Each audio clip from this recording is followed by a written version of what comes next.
दोस्तों, स्वागत है डर की बात में। तो बिना समय गवाए स्टोरी शुरू करते हैं। मेरा नाम अंकित शर्मा है। मैं हैदराबाद का रहने वाला हूँ और मैं एक आईआईटी कंपनी में जॉब करता हूँ। मुझे आईआईटी कंपनी में जॉब करते हुए 2 साल हो गए। मैं अपनी जॉब से बहुत खुश हूँ और मैं अपने जॉब को एंजॉय के साथ कर रहा हूँ। और मेरे साथ एक दिन दिल दहलाने वाली एक घटना घटी। इस घटना को लगभग 3 साल हो गए। 25 जुलाई 2017 इस दिन को मैं कभी नहीं भूल सकता और मैंने इसे भूलने की कोशिश भी की, लेकिन ये एक काले धब्बे की तरह मेरे दिमाग में चिपक गया। इसी दिन मैंने टेंडर ऐप पर एक लड़की के साथ पहली डेट की थी, जिसका नाम रिया था। इस लड़की से मेरी टेंडर पर ही मुलाकात हुई थी। मुझे अभी भी यकीन नहीं हो रहा था कि मैं इतनी खूबसूरत लड़की के साथ डेट पर जाने वाला हूँ। हम दोनों ने टेंडर पर ही बहुत ज़्यादा बातें की और फिर जाके डेट का दिन डिसाइड किया। मैं उस दिन के लिए बहुत एक्साइटेड था। हम दोनों चार मीनार के कॉफ़ी सेंटर में जाके मिले। मैं उसके साथ थोड़ा नर्वस था, लेकिन मुझे उस लड़की के साथ बात करने में इतना पता चल गया कि लड़की कुछ प्राइवेट है। मतलब वो अपने बारे में कुछ ज़्यादा नहीं बता रही थी, जैसे कि वो क्या करती है, कहाँ रहती है, कुछ भी नहीं। मुझे ऐसा लगा जैसे मानो बस मैं अब कंफर्टेबल नहीं हूँ, जैसे मैं क्या करता हूँ, मेरे घर में कौन कौन है, ये सब कुछ। मैं उससे ज़्यादा घुलने की कोशिश कर रहा था, पर कुछ 1 घंटे बैठने के बाद कि सुनो, मैं तुम्हें जो बात बताने वाली हूँ उसे ध्यान से सुनना। मैं भी थोड़ा इस बात को लेकर एक्साइटेड हो गया कि आखिर कौन सी बात है जो मुझे वो बताना चाहती है। रिया ने कहा, तुम मुझे बहुत अच्छे लड़के लग रहे हो और मुझे तुम्हें ऐसी बात बतानी है। इसे सुनकर शायद तुम यकीन ना करो, लेकिन ये बिल्कुल सच है। असल में मैं दिल्ली में 3 दिन से पहले ही आई हूँ और मैंने यहाँ पर एक प्लॉट भी लिया है।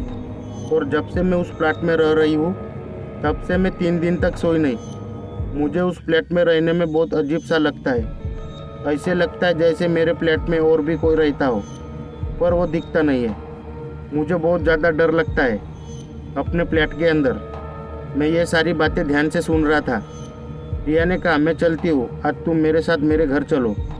रिया के ये कहते ही मैं मन ही मन में बहुत ज़्यादा खुश होने लगा।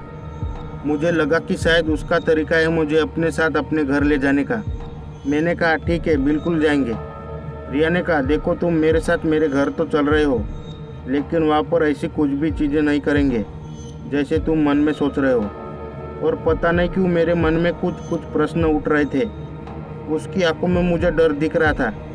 खैर, उसके घर में ऐसा कुछ है या नहीं है, मुझे सच में कुछ इरादे के लिए वो घर पर ले जा रही है, वो तो मुझे उसके घर पर जाने के बाद ही पता चलेगा। करीब रात के 10 बजे हम दोनों उस घर में पहुंचे। वो घर 1 BHK प्लॉट था, जो कि 4th फ्लोर पर था। उसके फ्लैट में सिर्फ एक बेडरूम और एक हॉल था। पर सही बताऊं, उसके घर के अंदर एंट्री करते ही मेरे को भी कुछ अजीब सा लगने लगा। मुझे ऐसा लग रहा था जैसे मानो अंदर ही अंदर मेरी तबीयत खराब हो रही हो। उसके घर से कुछ अजीब सी स्मेल भी आ रही थी।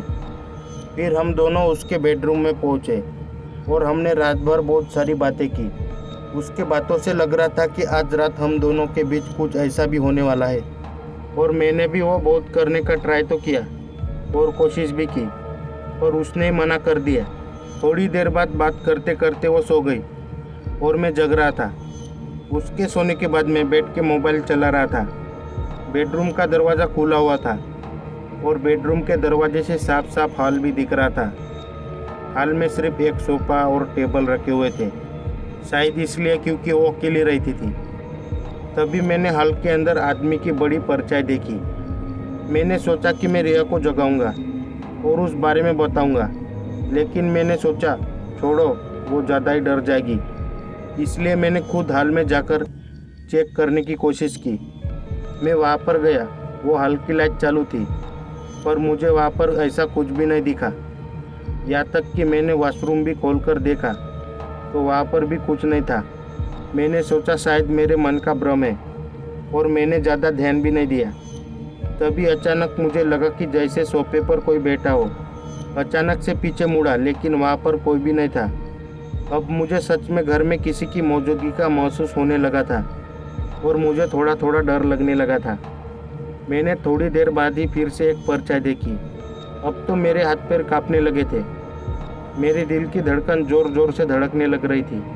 अब मुझे फील भी हो रहा था कि यहाँ पर कोई ना कोई है। अब मुझे लगा अब जाकर रिया को उठाना ही सही रहेगा। मैं भागते उसके पास गया तो मैंने देखा वो अपने बेड पर ही नहीं थी। आखिर वो कहाँ गई? बेड तो उतना ऊंचा ही नहीं था कि कोई इंसान उसके नीचे जा सके। मैं जस्ट अभी अभी हाल से बेडरूम में गया था जहाँ पर रिया नहीं थी। आखिर इस 2 रूम के अलावा वो कहाँ जा सकती है? ये देखते ही मेरे रोंगटे खड़े हो गए और वो स्मेल शुरू में आ रही थी वो और ज़्यादा बढ़ने लगी। तभी अचानक मुझे किसी के चिल्लाने की आवाज़ सुनाई दी। ऐसा लगा कि कोई मेरे पास ही आ रहा है। फिर अचानक किसी के बाल के टुकड़े मेरे सामने आए। तभी अचानक से लाइट बंद हो गई। फिर कुछ समय बाद अपने आप ही लाइट आ गई। मैं पसीने से पूरी तरह से भीग गया था।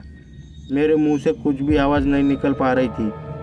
अब मुझे कुछ गलत होने का एहसास होने लगा था। मैं जल्दी से टेबल पर रखी अपनी कार की चाबी उठाई और सीधा प्लाट से भागा। मैंने अपनी कार चालू किया और सीधा अपने घर पर जाकर रुका। उस दिन के बाद मैं कभी उस फ्लैट पर नहीं गया। मैंने उस लड़की को भी टिंडर पर बहुत ज़्यादा मैसेज करने की कोशिश की, लेकिन मुझे एक भी रिप्लाई नहीं आया। साथ ही कुछ दिनों के बाद उसका टिंडर प्रोफाइल डिलीट हो गया और उस दिन के बाद मैंने अपना टिंडर अकाउंट हमेशा के लिए डिलीट कर दिया। अगर आपको ये स्टोरी पसंद आई हो तो इसे लाइक, शेयर और ऐसे ही स्टोरीज देखने के लिए चैनल को सब्सक्राइब ज़रूर कर लेना।